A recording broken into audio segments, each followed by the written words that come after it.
Get on your knees and pick up this mess, now! The woman's voice barely rose above a whisper. Officer, please, this is my home.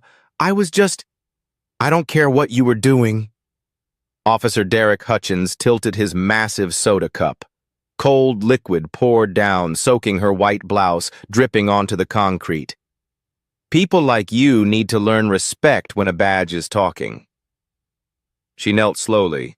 Her hands gathered scattered groceries, broken eggs, crushed tomatoes. Her house keys lay inches from her fingers. That's better. Stay down there where you belong. Across the street, a neighbor's phone captured everything. The red recording light blinked. The woman's front door stood 8 feet away. So close, but she couldn't reach it. Her expression never changed. Calm, controlled, dangerous. Have you ever been humiliated at your own front door by someone wearing a badge? That morning started like any other. 6:30 a.m. The Richardson kitchen smelled of fresh coffee and toasted bread. Imani Clark Richardson stood at the counter, her natural hair pulled back in a neat bun. She wore a soft gray robe. Her hands moved efficiently, cracking eggs into a bowl. Mom, can I borrow the car tonight? Devin, 16, didn't look up from his phone. You mean my car? Imani smiled. Ask your father for his. James Richardson entered, adjusting his tie. 48 years old, salt and pepper hair, the kind of presence that filled a room. He kissed his wife's forehead. The gesture was automatic, familiar. 14 years of marriage. Big day, he said. Police budget meeting at 3. Imani cracked another egg. The misconduct complaints discussion? Yeah, Chief Donovan's not happy about it. James poured coffee into a travel mug. Some of these officers have patterns, multiple complaints. The union keeps protecting them. He didn't finish the thought. Their daughter Maya, 14, bounced into the kitchen. The conversation shifted to homework and soccer practice. This was their normal. Breakfast, kids, work. The rhythm of a family that looked different from their neighbors but lived exactly the same. They'd moved to Riverside Heights 14 months ago, after James won his second term as mayor. The house was beautiful, colonial style, wide front porch, mature trees lining the street. Everything they'd worked for. Everything some people thought they didn't deserve. Riverside Heights was 89% white. Median home price $1.2 million. The kind of neighborhood where people jogged at dawn and held book clubs on Wednesdays. Where everyone knew everyone. Except they didn't really know the Richardsons. Imani had noticed things. Small things that added up. Month 2, an anonymous note tucked into their door. Is the maid staying overnight now? Month 4, a neighbor at the HOA meeting questioned if they really owned or were renting. Month 7, someone called the police about a suspicious person. It was Imani, checking her own mailbox, at 9 p.m. She'd told James about it. He'd made calls, asked questions. Why were officers patrolling their street so frequently? The answer was always vague. Routine patrols. Keeping the neighborhood safe. But Imani knew. She'd seen the same patrol car, multiple times. The officer inside always stared. His expression wasn't neutral. It was contempt. She'd made eye contact with him once. He didn't look away, didn't smile, just kept staring. That was Officer Derek Hutchins, though she didn't know his name yet. You sure you don't want to come tonight? James asked. He meant the donor dinner, another fundraising event where she'd stand beside him and smile. I have 3 patient consultations tomorrow at the clinic, Imani said. I need to prep. This was her choice, her boundary. She was Dr. Imani Clark Richardson, director of the Community Health Center. She'd built that career herself. She wasn't the mayor's wife in her professional life. She was a physician, a leader, someone who'd earned respect through competence, not connection. She kept her maiden name at work. rarely appeared at political events. Let James have the spotlight while she did the work she actually cared about. "The kids and I will hold down the fort," she said. 4:15 p.m. Imani left the health center. Her assistant called goodbye. "Don't forget the board meeting Thursday." She stopped at Whole Foods. Nothing fancy, just ingredients for dinner. Organic vegetables, chicken breast, a box of pasta, 2 reusable shopping bags. She paid, made small talk with the checkout clerk, and drove home. 4:48 p.m. She turned onto Elmwood Drive. NPR played on the radio. Something about police reform nationwide. Ironic timing. Ironic. She noticed the patrol car, 2 houses down. But she didn't think much of it. There were always patrol cars lately. She pulled into her driveway, turned off the engine, gathered her purse, her briefcase, both grocery bags. The bags were heavy. She balanced them carefully, 15 feet from her car to the front door. She'd walked that path 1,000 times.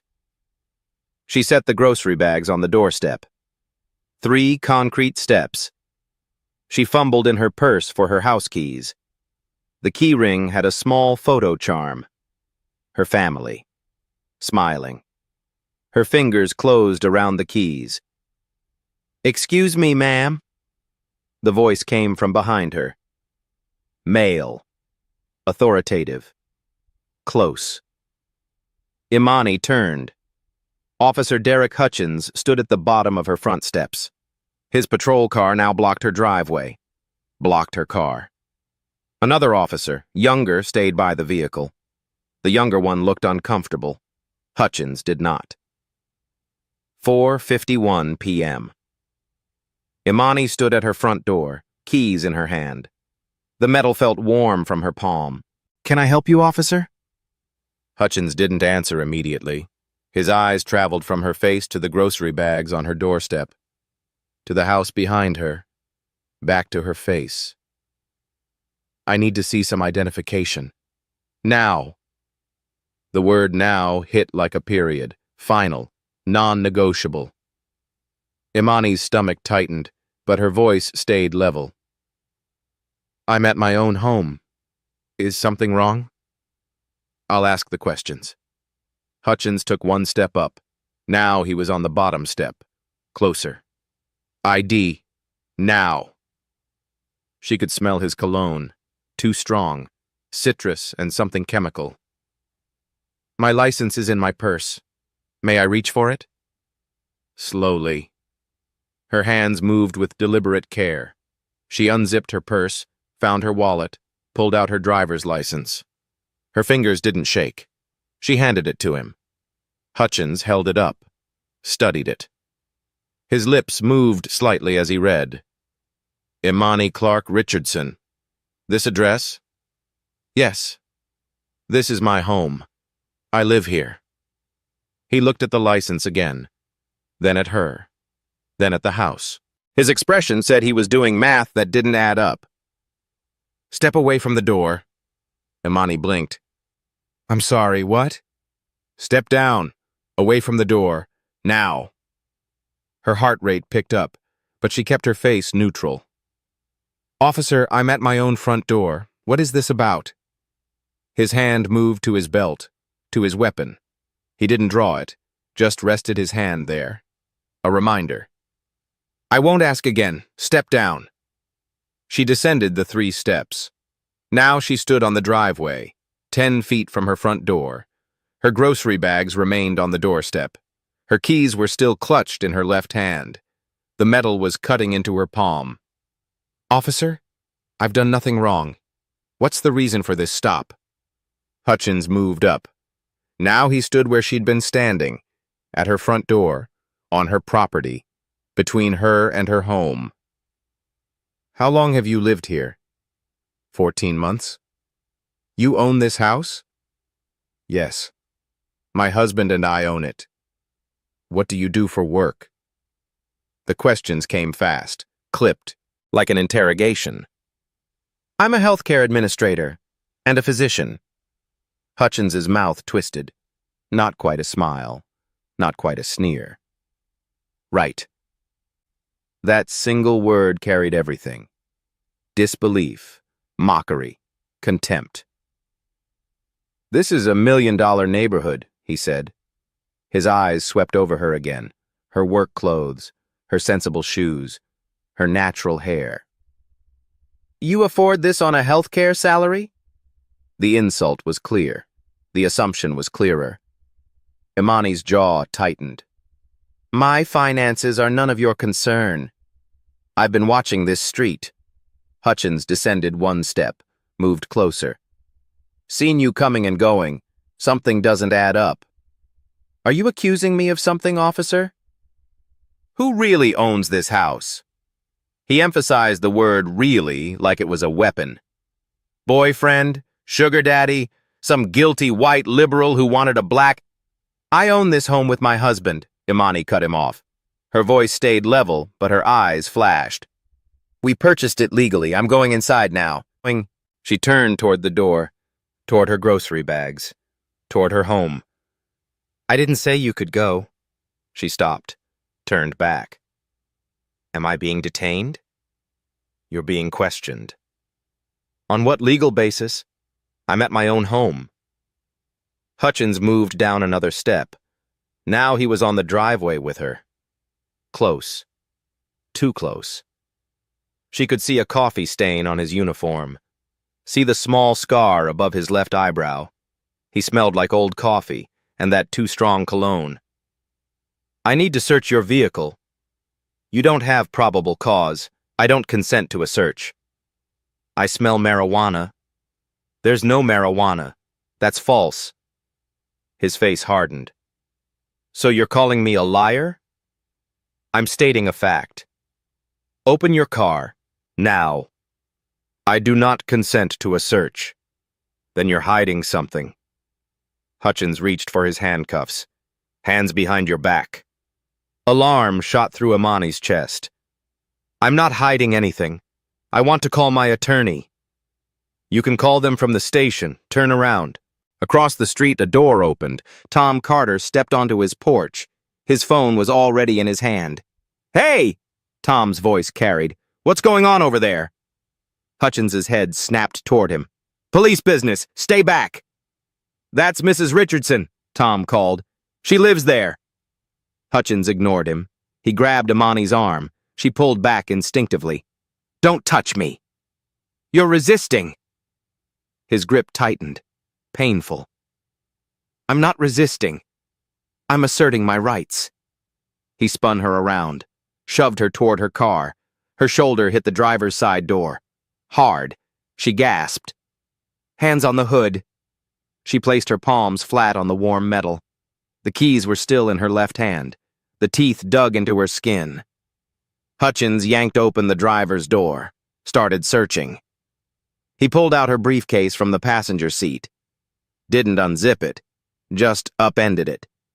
The contents spilled onto the driveway. Papers scattered. Her iPad hit the concrete with a crack. Medical journals splayed open. Pens rolled under the car. Her work ID badge landed face up. The photo showed her in professional attire. The title read, Director, Community Health Center. Hutchins picked it up, looked at the photo, looked at her, back at the photo. This you? Yes. He squinted at the title. His lips moved again, reading. Director? He laughed, short, sharp, mean. Probably a fake. You can buy these online. He tossed it onto the driveway, moved to her trunk, popped it open without permission, found nothing but a first aid kit and reusable shopping bags. He slammed it shut. The sound echoed down the quiet street. Another neighbor emerged. Mrs. Patterson. 75 years old. White hair in careful curls. She stood on her porch, hand over her mouth. Hutchins walked to Imani's doorstep, grabbed both grocery bags, brought them down to the driveway, turned them upside down. Tomatoes tumbled out, hit the concrete, burst. Red pulp spread across the gray surface. Eggs shattered, yolk mixed with tomato juice. The pasta box split. dry penne scattered like confetti, organic lettuce, a container of strawberries that cracked open, chicken breast in plastic wrap that landed in a puddle of egg. He kicked the empty bags aside. Clean this up. Imani stared at the mess, at her groceries, at her ruined briefcase contents, at her work scattered across her own driveway. You created this mess. I said clean it up. Now. The word now again. That same period. That same finality. She looked at him. His face was hard, set, satisfied. Then she looked past him, at her front door, 8 feet away. She could see the doorknob, the welcome mat, the small potted plant beside the door. So close. She knelt. Her knees touched the concrete. It was still warm from the afternoon sun. She began gathering items. Her papers were wet now, egg soaking through. She picked up a tomato. It fell apart in her hand. Hutchins walked to his patrol car. She heard the door open.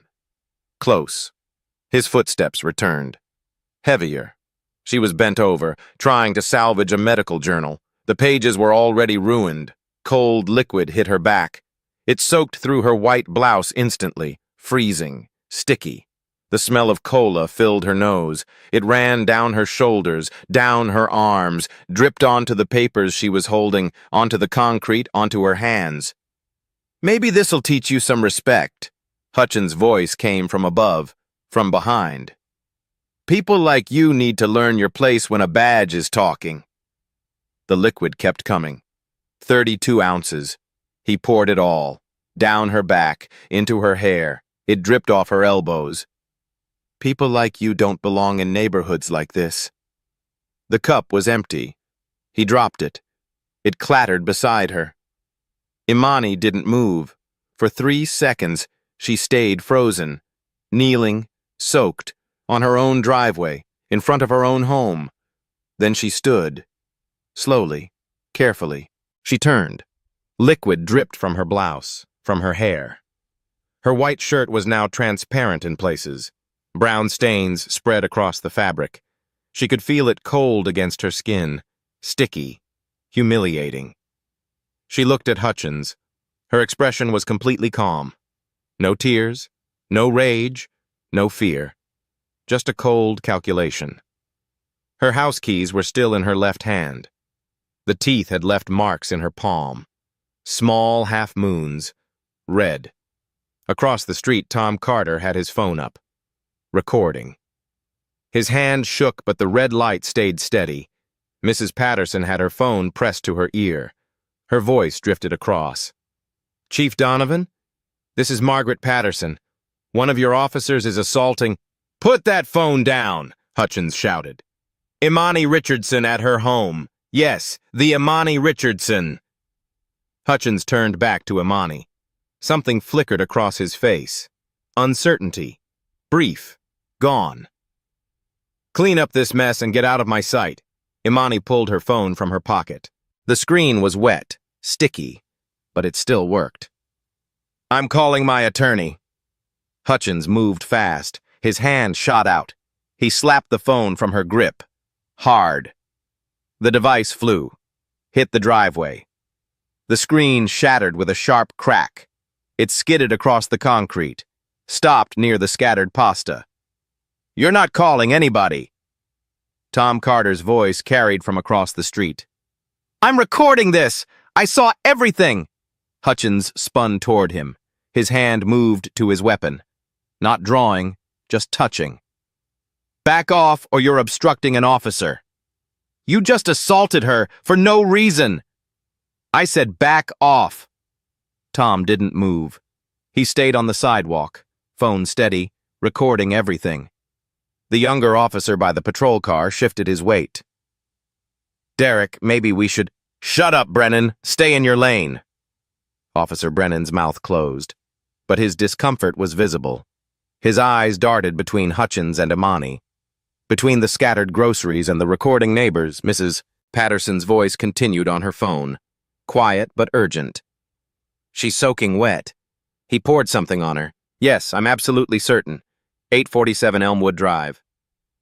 Hutchins turned back to Imani. His face was red now, flushed, angry that his authority was being questioned, that witnesses were gathering. "You're under arrest." Imani's stomach dropped, but her voice stayed steady. "For what crime?" "Disorderly conduct, resisting arrest." "I haven't resisted anything. I've complied with every request." "Turn around. Hands behind your back." She didn't move. "On what legal grounds am I being arrested?" "The grounds that I'm a police officer and you're refusing a lawful order." "Asking for legal justification is not refusal." His jaw clenched. Muscles worked. He grabbed her wrist, twisted. Pain shot up her arm. "You're hurting me." "Then stop resisting." He yanked her arm behind her back, grabbed the other one. She didn't fight, but she didn't make it easy. Her body was rigid, tense. "Stop resisting." "I'm not resisting. I'm refusing an illegal arrest." Metal clicked. Handcuffs, cold against her wet skin. He tightened them. Too tight. The metal bit into her wrists. She winced. "That's better." His voice was close to her ear, his breath hot. "Should have done this from the start." A car door slammed. Another patrol car pulled up, blue lights flashing, no siren. Sergeant Linda Morrison stepped out. African-American, late 40s, 20 years on the force. Her uniform was crisp, pressed. She moved with authority. Her eyes swept the scene immediately. Woman in handcuffs, soaking wet. Groceries scattered everywhere, papers ruined, multiple neighbors recording. This was bad. Very bad. "Hutchins, what's the situation?"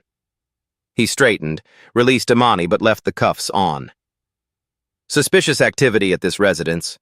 Suspect became belligerent when questioned." Morrison looked at Imani, at the house behind her, at the grocery bags on the doorstep. Back to Imani. "This woman is at her own front door." "I had reasonable suspicion." "Of what crime?" Hutchins hesitated. "Possible drug activity." Morrison's eyebrow raised. "Based on?" "Smell of marijuana from the vehicle." "I smelled nothing," Officer Brennan said quietly. Then louder.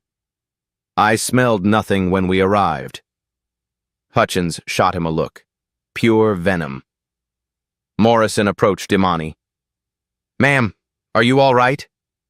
Finally. Finally someone asking if she was okay. "No." Imani's voice cracked slightly, the first break in her composure. "I'm not. I was assaulted at my own home." "What happened?" "I was unlocking my door. This officer stopped me, forced me away from my door, conducted an illegal search of my vehicle, destroyed my property, then poured his drink on me while I was picking up the groceries he scattered." Morrison's face remained neutral, professional, but her eyes hardened. She looked at Imani's back, the massive wet stain, dark brown, spreading across the white fabric. She looked at the driveway, crushed tomatoes, broken eggs, scattered papers, a cracked iPad. She looked at the empty soda cup lying on the ground. "This is your residence?" "Yes, I live here with my husband and 2 children." "How long?" 14 months. Morrison picked up the work ID badge from the ground, wiped egg off the plastic, read it. "You're a doctor?" "Yes, and healthcare administrator." Morrison looked at Hutchins. Her expression was carefully controlled. "Did you pour liquid on this woman?" "She was being disrespectful." "That's not an answer. Did you or didn't you?" Silence. "Officer Hutchins, did you pour your drink on this civilian?" His jaw worked. She needed to learn yes or no. "Yes." Morrison closed her eyes briefly. When she opened them, her voice was harder. "Did she consent to a vehicle search?" "I had probable cause." Did she consent? Another pause. No. Did you have a warrant? I smelled. Did you have a warrant? Yes or no? No. Morrison turned to Brennan. Officer Brennan, what did you observe? The younger man straightened. We were driving through the neighborhood. Officer Hutchins said he wanted to check this address. He said someone here didn't belong. When we arrived, the resident was at her front door with groceries. He stopped her before she could enter. Did you witness any traffic violation? No, ma'am. Any suspicious activity? No, ma'am. Did you smell marijuana? Brennan hesitated, looked at Hutchins, then back to Morrison. No, ma'am. I did not. Hutchins exploded. Are you serious right now? You're taking her side? Against a fellow officer? Morrison's voice cut like glass. There are no sides. There's the truth and there's misconduct. Which one are you defending? More neighbors had emerged. An elderly white couple, a young family with a toddler, a jogger who'd stopped to watch, all of them standing on porches, on sidewalks, watching. Several had phones up, recording. Hutchins saw them. His face got redder.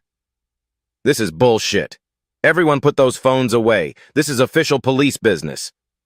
This is a public street, Tom Carter called back. We have every right to record. I'll arrest you for obstruction. For what? Standing on my own property? Morrison raised her hand. Officer Hutchins, step back, now. Linda, come on. You know how this is. She's... Step back. Something in her tone. Command. Authority. Hutchins stepped back. Morrison reached for Imani's handcuffs. I'm removing these. You're not under arrest. The cuffs clicked open, released. Imani's wrists were red, marked. She brought her hands forward, rubbed them. Thank you, she said quietly. Ma'am, I need to ask. Do you want medical attention? No. I want this documented. I want his badge number. I want to file a formal complaint. You'll get all of that, I promise. Hutchins laughed, short, bitter, mean. A complaint? You think that matters? My union will... Your union won't save you from this. Morrison gestured at the scene, at the witnesses, at the cameras. This is on video. Multiple angles, multiple witnesses. So what? It's her word against mine. It's her word, Officer Brennan's word, and about 6 civilians' videos against yours. They don't know what they saw. They know exactly what they saw. A new voice cut through. Male, white, older. The man from 2 houses down. Retired military, straight back, crew cut. Officer, I'm Robert Patterson. I live at 843. I've been watching this entire incident from my porch. I have a clear view.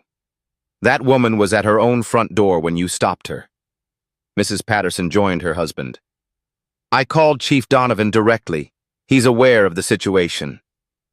Hutchins's face drained slightly. You called the chief? I did. He asked for the address. I gave it. He said he knew this address. He's on his way. Something shifted in Hutchins' expression, still defiant, but cracks were showing. Fine. Let him come. I did nothing wrong. She was suspicious. She matched a description. What description? Morrison asked. There was someone reported... He was scrambling, making it up, badly. What description, Officer Hutchins? A black female, in this neighborhood, driving a Lexus. Morrison's voice went ice cold. That's racial profiling. No, it's not. It's...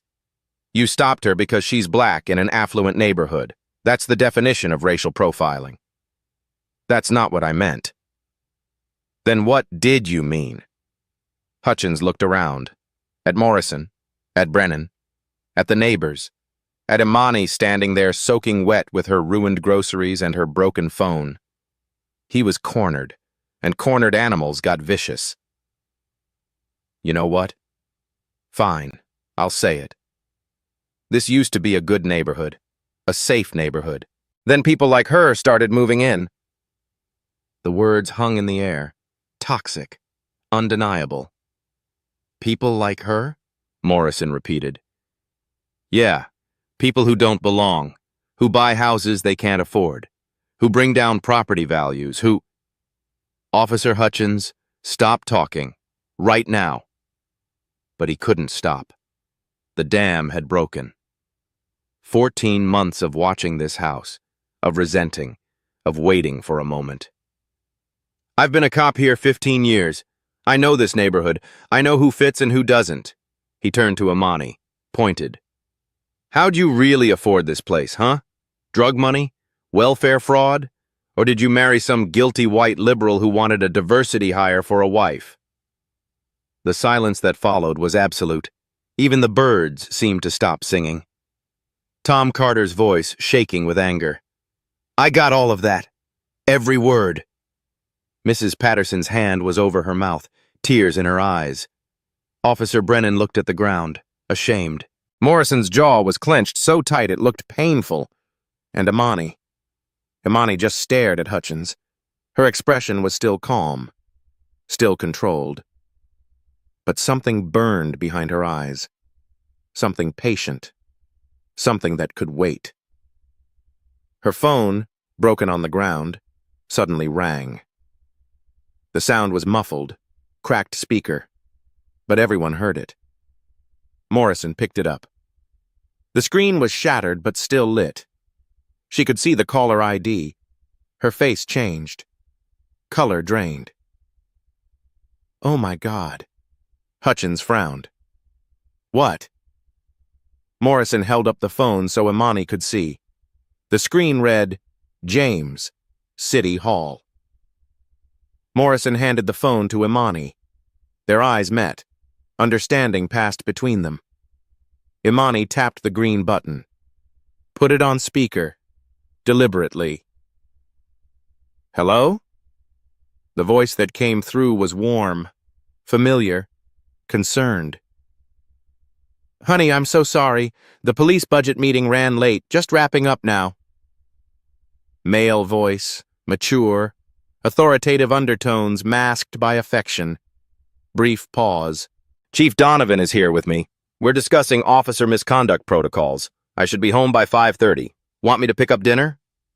Hutchins frowned, confused. Imani's voice stayed calm. James, I'm standing in our driveway. I need you to come home immediately. The tone changed instantly. What's wrong? Are you hurt? I was stopped by a police officer as I was unlocking our front door.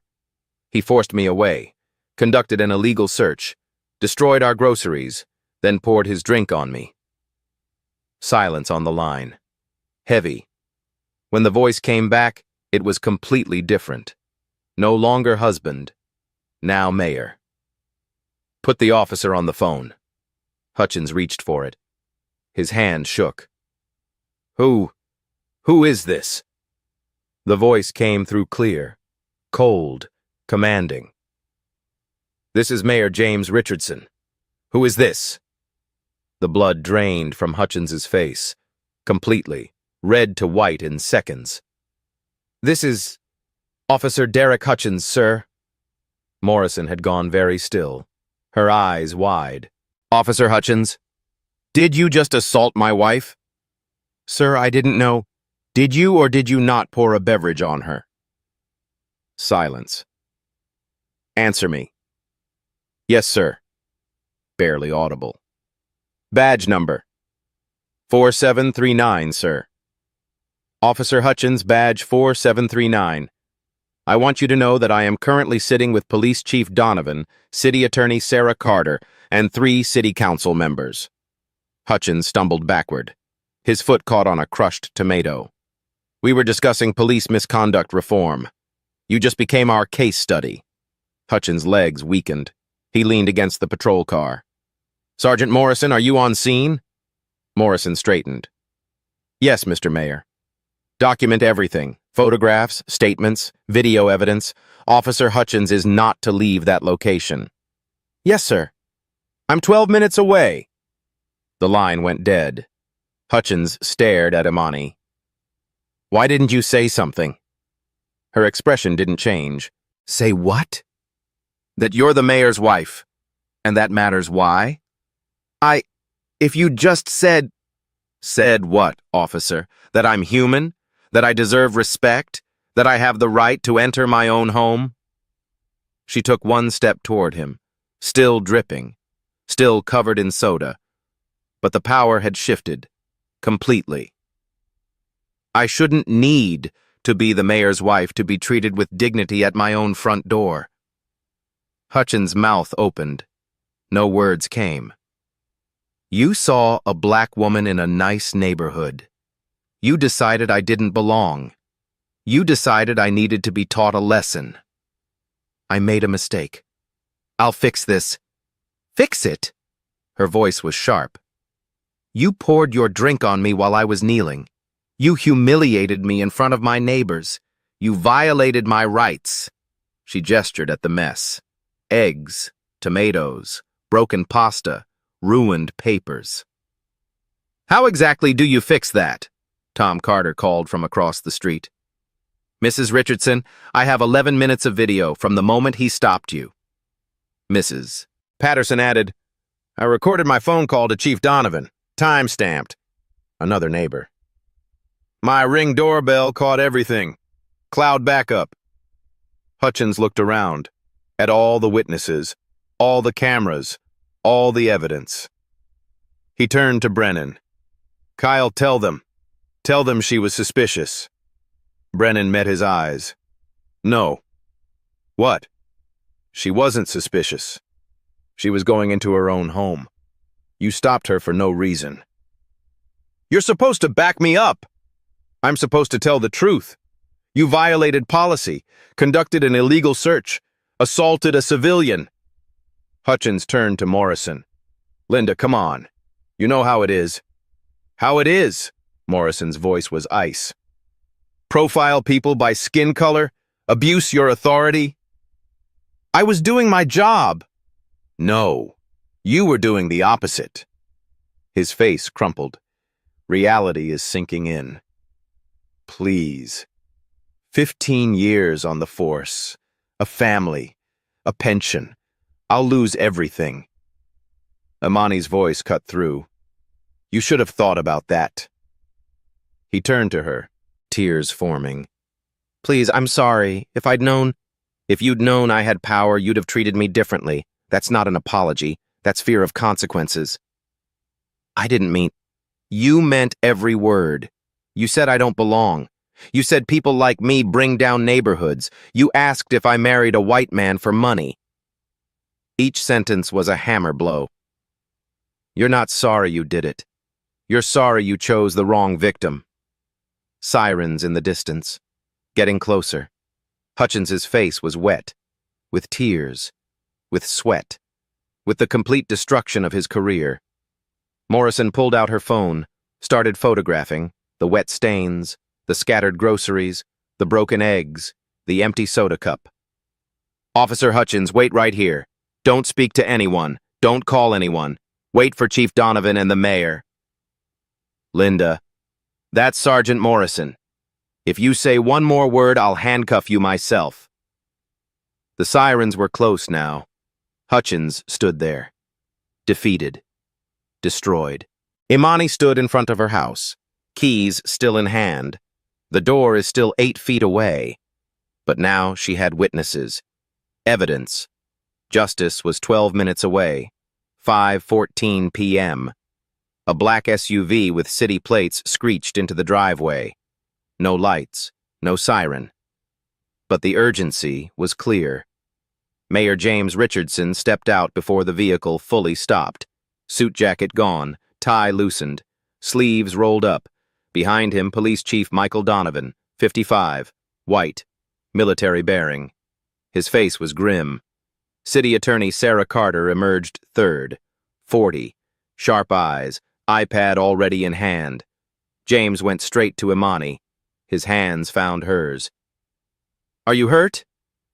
She shook her head, but her composure cracked slightly. Eyes wet. I'm angry. I'm humiliated, but I'm not hurt. He saw the stains on her blouse, the scattered groceries, the broken eggs, her shattered phone. He looked at their front door. She'd been 8 feet from safety. James turned to Hutchins. You stopped my wife at our front door? Hutchins couldn't speak. She had her keys in her hand, and you stopped her. Sir, I didn't realize You didn't realize what? That she's a person? That she has rights? James stepped closer. Hutchins flinched. Because you saw a black woman, and you decided she couldn't possibly belong here. Chief Donovan approached. He surveyed the scene. His expression darkened. He stopped in front of Hutchins. Officer Hutchins, I'm placing you under immediate suspension. Badge, weapon, radio, now. Hutchins's hands shook. He unpinned his badge. The metal glinted in the sun. Chief Donovan snatched it. Weapon! Hutchins unholstered his pistol, trembling. The chief took it, handed it to Morrison. Radio. Hutchins unclipped it, handed it over. You have 15 years on this force. You just ended all 15 of them. I have a family, a pension. You should have thought about that before you poured your drink on the First Lady. Fresh tears on Hutchins's face. You violated your oath, abused your power, targeted a citizen based on race, conducted an illegal search, assaulted a civilian. Each charge was a nail. You're facing criminal charges, assault, official misconduct, civil rights violations, illegal search, false reports. Sarah Carter stepped forward. I have 16 photographs, the wet clothing, the scattered evidence, the broken phone, the empty cup. She turned to Tom Carter. Sir, you recorded the video? Tom nodded. 11 minutes, full HD, already sent to your email. Mrs. Patterson, you called the chief? I did. I recorded that call. Sarah looked at Brennan. Your body camera was on? Yes, ma'am. The footage is secured. Dash cam, too. She looked at Hutchins. Your body camera? Silence. Brennan spoke quietly. He didn't turn it on. He told me it malfunctioned, but I saw him turn it off. Sarah made a note. Add tampering with evidence. Chief Donovan's voice was granite. Derek Hutchins, you are suspended without pay effective immediately. You are forbidden from contact with Mrs. Richardson, any witnesses, or any department member. Internal Affairs will collect your uniform and equipment tomorrow at 0800. Do you understand? Hutchins nodded. Verbal confirmation. Yes, sir. Hoarse. Broken. Get in the patrol car. Officer Brennan will drive you home. Directly home. No stops, no media, no social media. Speak only to your union rep and attorney. Hutchins stumbled to the car. His legs barely worked. Brennan opened the back door, the civilian side, where suspects sit. Hutchins got in. The door closed. Final. Chief Donovan turned to Imani. His expression softened. Mrs. Richardson, on behalf of the entire department, I apologize. Imani's voice was steady. Your apology is noted, Chief, but apologies don't fix this. Systemic change does. You'll get it, I promise. Sarah Carter approached. Mrs. Richardson, when you're ready, we'll need a full statement. Tomorrow is fine. Imani looked at her ruined groceries, her broken phone, her scattered papers, then at her front door. I'd like to go inside now. James squeezed her shoulder. Let's go home. They walked together, up the driveway, up the 3 steps. James picked up the grocery bags. Imani put her key in the lock, turned it. The door opened. She stepped inside. Finally, into her own home. The door closed behind them. Outside, Morrison began securing the scene. Photographs, evidence markers, witness statements. The neighbors watched. Some were crying, some were angry. All of them understood they'd witnessed something that would change their neighborhood forever. Tom Carter looked at his phone. At the 11-minute video, he opened Twitter. His finger hovered over the post button. He pressed it. The video began uploading. Tom Carter's video went viral in 90 minutes. By 7 p.m., 300,000 views. By 9 p.m., 2 million. By midnight, 8 million people had watched a black woman get soaked with soda on her own doorstep. The comments exploded. She had her keys in her hand, at her own front door. This is the mayor's wife. Imagine what happens to people without power. By morning, national news had picked it up. CNN ran it as breaking. First Lady assaulted at home by officer. MSNBC brought in civil rights attorneys. Even Fox News couldn't defend it. The video was too clear. Hashtags trended. Justice for Imani. Doorstep incident. Black at home. Within 24 hours, 5,000 people filled City Hall Plaza. Signs everywhere. She had her keys. Black while home. Badge doesn't mean immunity. The crowd was diverse. All ages. All races. They weren't just angry. They were heartbroken. 2 p.m. Imani stepped to the microphones. Navy suit. Hair pulled back. Eyes fierce. My name is Dr. Imani Clark Richardson. 2 days ago, I came home with groceries. I walked to my front door. I took out my keys. I was about to go inside. Pause. And I was stopped. Questioned. Searched. Humiliated. Assaulted. Not because I broke any law. Because I'm black. The crowd was silent. If this can happen to me, with my resources, my platform, my witnesses, imagine what happens every day to people without those advantages. Her voice grew stronger. This isn't about me being the mayor's wife. It's about me being a black woman presumed criminal at her own front door. Thunderous applause. We demand accountability. We demand reform. We demand that every person has the right to walk into their own home without being stopped or violated. The crowd erupted. Justice now! Justice now! Behind the scenes, Internal Affairs pulled Hutchins's file. 21 complaints, 18 from people of color. The pattern was undeniable. Marcus Thompson, black attorney, illegal search, 2019. Dismissed. Dr. Kenneth Wade, black surgeon, harassed, 2021. Insufficient evidence. Jasmine Rodriguez, Hispanic business owner, detained 2 hours, 2022. Union intervened. 9 more victims were identified in the first week. Digital forensics recovered deleted texts. To a fellow officer, new black family on Elmwood, keeping an eye on them. To a buddy, the mayor's wife thinks she's special, won't last. Group chat with 4 officers, racist memes, profiling jokes, slurs. His GPS logs showed he'd driven past the Richardson house 47 times in 6 months, always off his assigned route. This wasn't a mistake. This was premeditated harassment. The district attorney filed charges 6 days later. 3 felonies, 4 misdemeanors, assault, official misconduct, civil rights violations, illegal search, false arrest attempt, filing false reports, tampering with evidence. The union issued a weak statement. Translation, they were abandoning him. The trial began 8 weeks later. Assistant District Attorney Maria Gonzalez prosecuted. Sharp. No nonsense. The defense attorney looked tired from day 1. Day 2. Imani testified.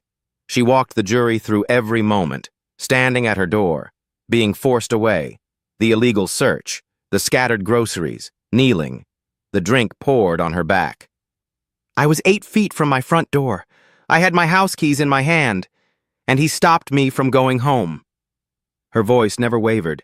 Cross-examination couldn't shake her. Defense tried. Why didn't you identify yourself as the mayor's wife? Because I shouldn't have to prove my worth to enter my own home. The jury was riveted. Day 3. Tom Carter's video played in court. 11 minutes. Crystal clear. 2 jurors wiped their eyes when the soda poured. Three looked away when Hutchins said, "People like you don't belong." Day 4. Officer Brennan testified. "He told me that morning he wanted to check that address. He said someone there didn't belong." Defense couldn't discredit him. He was credible, earnest. Day 5. Sergeant Morrison testified. "In 20 years, I've never seen such a clear abuse of power. He had no legal justification. He targeted her because of her race."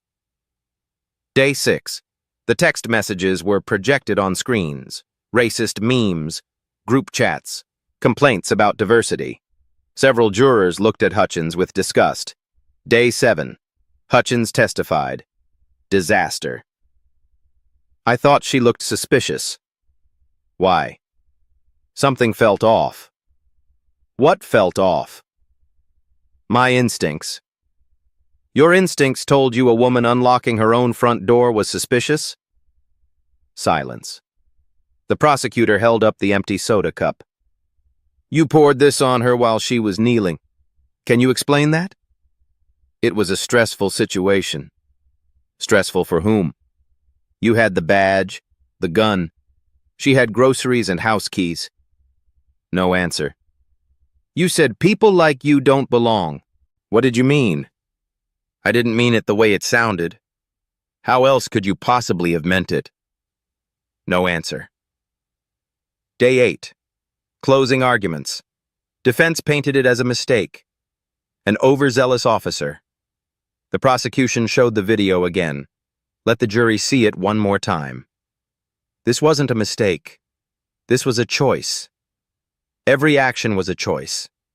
And now, you get to choose. Justice or impunity. The jury deliberated for 4 hours, guilty on all counts. Hutchins collapsed at the defense table. Sentencing came 2 weeks later. Judge Maria Torres presided. Latina, 52, former prosecutor, known for tough sentences. "You stopped a woman at her own front door, with her keys in her hand. You forced her away. You violated her rights. You humiliated her. You assaulted her. Why? Because you decided she didn't belong." Her voice was steel. "You weaponized your badge. You betrayed public trust. You terrorized a citizen based on skin color." Pause. 2.5 years in county jail, 4 years probation, $100,000 in fines, permanent ban from law enforcement, court-ordered therapy, and racial bias counseling. Hutchins wept. "The public trusted you with power. You used it to oppress. This court finds your actions reprehensible." The gavel came down. Imani sat in the gallery, James beside her. She didn't smile. This was justice. But it was hollow. Civil proceedings moved faster. Imani sued the city, department, and Hutchins. The city settled within 60 days, $4.5 million. Imani donated every cent to the Legal Defense Fund for victims of police misconduct. "This money isn't mine. It belongs to every person who's been profiled without resources to fight back." The settlement included mandatory reforms. Civilian Oversight Board. Imani was appointed chair. Body camera policy overhaul. Early warning system for complaints. Independent investigators. Quarterly bias training. Public accountability dashboard. Police Chief Donovan retired. Replaced by Commander Patricia Hayes. Black woman. 25-year veteran. Reform-minded. The entire culture began to shift. 6 months later, City Hall auditorium, packed, 500 people, standing room only. The air hummed with anticipation. A banner hung above the stage. Police reform. Progress report. Mayor James Richardson and Imani stood together at the podium. She wore a deep green suit. Her natural hair was styled in elegant twists. She looked powerful, confident, healed, but not unchanged. James spoke first, brief, acknowledging the work done, the work remaining. Then he stepped aside. Imani approached the microphone. The room quieted. 6 months ago, I walked to my own front door with groceries and my house keys. Her voice was calm, strong. It filled the space. I never made it inside. Not when I wanted to. A police officer decided I didn't belong in my own neighborhood, at my own home, on my own doorstep. Pause. Let it land. He was wrong. But here's the hard truth. I'm one of the lucky ones. She let that sink in. I had witnesses. I had video. I had resources. I had a husband with power. Most people who experience this, they have none of those things, and for them, there's usually no justice at all. Murmurs of agreement rippled through the crowd. So we made changes, real changes, not promises, not committees, action. She gestured to Commander Patricia Hayes sitting in the front row. The new police chief stood. Applause filled the room. New leadership. Commander Hayes brings 25 years of experience and a commitment to reform. Patricia nodded, sat. Civilian Oversight Board with real power to investigate and discipline. Not just recommend. Actually act. More applause. Body cameras are mandatory, always on during interactions. No more convenient malfunctions. Officers who turn them off face immediate suspension. Early warning system. 3 complaints trigger automatic review. 5 complaints trigger removal. No more union protection for repeat offenders. Independent investigators for all misconduct claims. No more police investigating themselves. Quarterly bias training with actual testing. Officers who fail must retrain. Officers who fail twice are reassigned. Officers who fail 3 times are terminated. Public accountability dashboard. Every complaint, every investigation, every outcome. Available online for anyone to see. The crowd was nodding. Some were taking notes. The results so far: complaints down 34%. Not because we're hiding them, because officers know there's real accountability now. Use of force incidents down 41%. Community trust scores up 28%. 6 officers terminated for misconduct that previously would have been protected. She paused. Let the numbers speak. And 0 body camera malfunctions since the new policy. Laughter. Knowing laughter. But this isn't about numbers, it's about people. It's about trust. It's about the fundamental right to feel safe in your own neighborhood. At your own front door. Her voice softened slightly. The Richardson family still lives on Elmwood Drive, in the same house. We're not leaving. 7 more families of color have moved in. Our block parties now include everyone. Mrs. Patterson and I have tea together every Thursday. Warm applause. Change is possible, but it requires commitment. It requires courage. It requires refusing to accept injustice as normal. She stepped back from the podium slightly. Her tone shifted, more personal. My case had a resolution, a verdict, a sentence, reform. But I think about the others, the people who experience this without cameras, without witnesses, without power. She looked directly at the audience. This victory isn't just mine. It belongs to every person who's been profiled, harassed, or dismissed because of how they look. Standing ovation. It lasted nearly a minute. When it quieted, Imani leaned into the microphone one last time. Real justice doesn't require privilege. It's a right.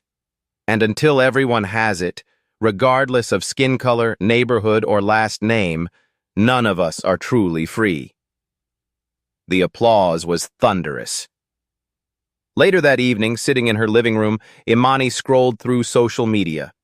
The town hall video had been posted. Comments flooded in. This is what accountability looks like. She turned her trauma into systemic change. If this can happen to the mayor's wife, imagine what happens to regular people. Share this. Everyone needs to see real reform in action. Her phone buzzed. Text from Sergeant Morrison. Now Captain Morrison. Proud to serve under this new system. Thank you for fighting. Imani smiled, typed back. Thank you for standing up that day. She set her phone down, looked around her living room. Family photos on the wall, her medical degree, James's law degree, the kids' school pictures. Through the window, she could see her front door, the doorstep where it happened. She'd walked through that door 1,000 times since. Each time was a small victory, a reclamation. Devin walked through now, home from basketball practice. Hey, Mom. Hey, baby. Good practice? Yeah, really good. He headed upstairs. Normal. Easy. Safe. That's what it should be. Normal. Easy. Safe. For everyone. Imani stood, walked to her front door, opened it, stepped onto the doorstep. The evening air was cool, quiet, peaceful. She looked down, at the concrete where she'd knelt, where groceries had scattered, where soda had dripped. No stains remained, but the memory was permanent. And maybe that was okay. Maybe that memory was fuel. Fuel for change. Fuel for justice. Fuel for the work still ahead. She went back inside, closed the door, locked it. Her home, her sanctuary, her right. If this story moved you, share it. Someone needs to know they're not alone. If you've experienced profiling, document everything. Speak up. Find your advocates. Your story matters. Subscribe for more stories where justice prevails. Hit that like button if you believe everyone deserves respect at their own front door. Drop a comment. What would you have done if you witnessed this? And here's the final question. The one that should haunt us. If the mayor's wife can be stopped at her own front door with her keys in her hand, who's really safe? And how many others has this happened to today, right now, without a single witness? At Black Voices Uncut, we don't polish away the pain or water down the message. We tell it like it is because the truth deserves nothing less. If today's story spoke to you, click like, join the conversation in the comments, and subscribe so you'll be here for the next Uncut Voice.